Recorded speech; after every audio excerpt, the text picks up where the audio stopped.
हमारे NNS सूफी network channel को like करें, सब्सक्राइब करें और बेल आइकन को दबाना ना भूलें। आमिना को अब्दुल्ला से प्यार नहीं था, इसलिए कि प्यार होता तो वो अब्दुल्ला का सोग मनाती, अब्दुल्ला का गम मनाती। कहा हजरत अब्दुल मुत्तलिब ने बात क्या है जरा ये तो बता। कहा कि आपकी आमिना के शौहर को इंतकाल को इतना वक्त नहीं गुजरा, आमिना रास्तों से जाती है तो अपने जिस्म पर खुशबू को लगा कर जाती है। ये मक्का के लोगों ने होल उड़ाई। कहा आमिना रास्ते से जाती है अपने जिस्म पर खुशबू मल कर जाती है। हज़रत अब्दुल मुत्तलिब ने सोचा, आंखों से आंसू जारी हो गए। अब अपने घर जाकर हज़रत आमिना अपनी बहू से पूछते हैं, ऐ मेरी बहू ज़रा ये तो बता, क्या तुझे मेरे अब्दुल्ला से प्यार नहीं था?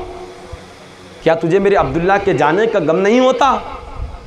कहा बाबा आपको क्या बताऊं, जिस दिन से अब्दुल्ला मेरा इस दुनिया से चला गया है, मेरी कोई रात ऐसी नहीं गुजरती जिस वक्त मेरी आंखों से आंसू नहीं जारी होते। मेरा कोई दिन ऐसा नहीं गुजरता जिस दिन मुझे अब्दुल्ला की याद न सताए। हज़रत अब्दुल मुत्तलिब कहते हैं, बेटी जब तुझे मेरे बेटे का गम है तो फिर तुम खुशबू कैसे लगाती हो? क्या तुमने अब्दुल्ला का शोक मनाना छोड़ दिया है? अब तवज्जो चाहता हूँ, यहाँ पर हज़रत आमिना ने क्या जुमला कहा?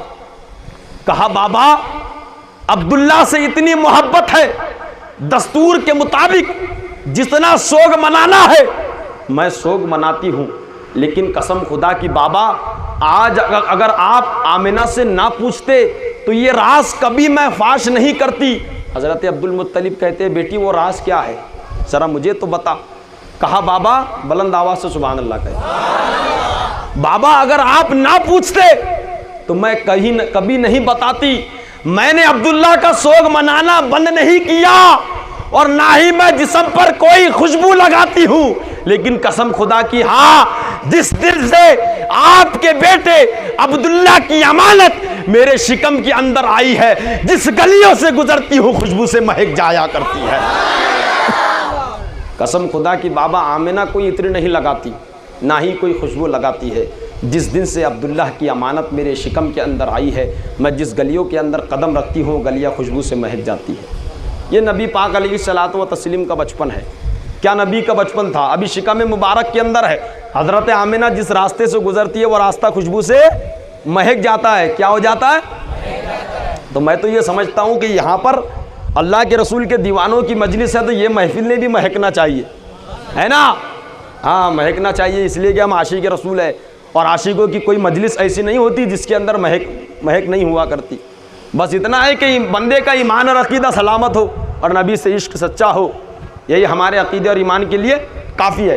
तवज्जो चाहता हूँ, तो मैं अर्ज़ ये कर रहा था, हज़रत आमिना कहती है बाबा बस यही नहीं, मैं जिस गली से गुजरती हूँ वो गलियाँ खुशबू से महक जाती है। हज़रत अब्दुल मुत्तलिब कहते हैं, बेटी ज़रा और भी कुछ है? तवज्जो चाहता हूँ, और भी कुछ है? हज़रत आमिना कहती है, बाबा बात यहीं पर ख़त्म नहीं होती।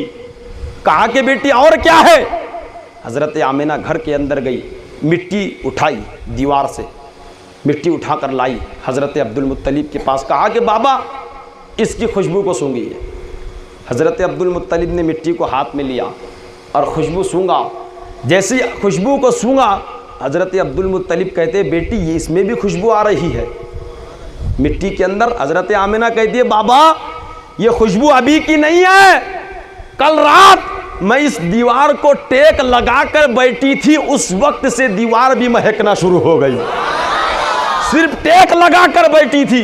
हज़रत अब्दुल मुत्तलिब बड़े खुश हुए, कहने लगे बेटी और भी कुछ है? कहा कि बाबा बात यहीं पर ख़त्म नहीं होती। कहा कि बेटी बता और क्या है? हज़रत अब्दुल मुत्तलिब सुनते रहे और खुश होते रहे। कहा कि बाबा घर में गई, जाने के बाद तकिया उठा कर लाया। कहा बाबा इस तकिए की खुशबू को सूंघे। हज़रत अब्दुल मुत्तलिब ने सूंघा। कहते हज़रत अब्दुल मुत्तलिब, बेटी इस तकिए के अंदर भी वही खुशबू आ रही है जो मिट्टी के अंदर आया करती थी। इस तकिए के अंदर से वही खुशबू आ रही है जो दीवार से आ रही थी। हज़रत आमिना कहती है, बाबा ये खुशबू का असर आज सुबह का है, मैंने इस तकिए को अपने सर के नीचे रखा था, ये भी महकना शुरू हो गया। और बाबा यही तकिया नहीं बल्कि जो अपने जिस्म के ऊपर मैं जो दुपट्टा रख लेती हूँ वो दुपट्टा भी खुशबू से महक जाया करता है। ये मेरे नबी का बचपन है। हज़रत अब्दुल मुत्तलिब कहते हैं बेटी और भी कुछ है? कहा कि बाबा हाँ, बहुत सी बातें ऐसी है जिसमें से चंद बातें मैं आपको बता रहा हूँ।